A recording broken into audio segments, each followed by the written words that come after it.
You can see this house back behind me here. There was actually a family that was trapped in this home here. I mean, that entire part of the roof just completely collapsed. Trees were splitting in half. That's just how strong this wind was when we were going through this. You can see walking down the street here on Community Street, near Community Street, fences down, power lines completely toppled over. A lot of the community members in this area are really just trying to assess the damage around these homes. Fortunately, no one was hurt in this area, and that's one of the things many people are counting their blessings for right now. But it was very scary. A lot of people were jumping into bathrooms.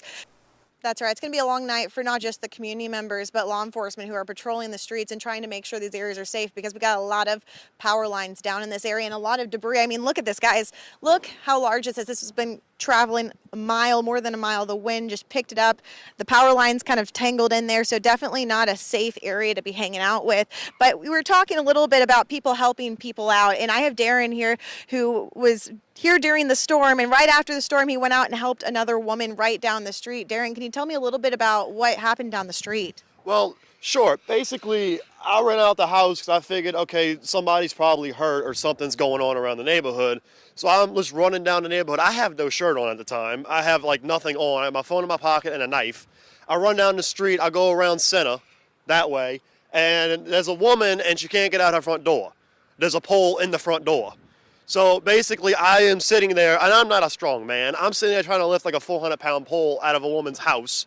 And needless to say, somebody else helped me get the pole out, and the woman's fine now. And crews are out here. They're making sure people are being safe, and that's the most important thing. If you do not have to be outside right now, do not.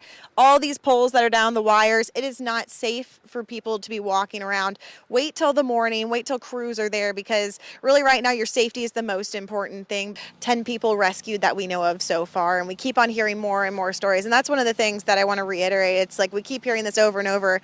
The community is coming together, and it's an incredible feeling. This doesn't happen everywhere.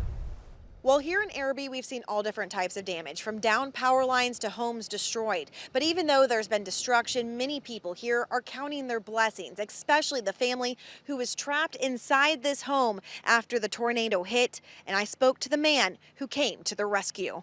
Myself and a neighbor started yelling, trying to get some response.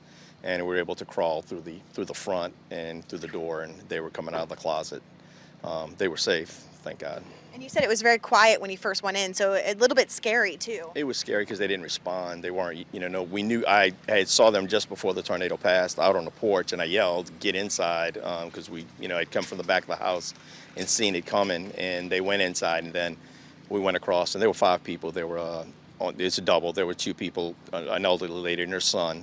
On one side in the closets, and then on the other side it was a young couple with a baby. We could hear the baby screaming, so we didn't really know before we got in what we're going to face, but thank God everybody was okay. Now, parish officials are telling community members to stay inside because simply it's just not safe to be out and about right now. But tomorrow, this community is going to have to pick up the pieces all over again. Reporting here in Arabi, I'm Cassie Sherm, WDSU News. Cassie, thank you.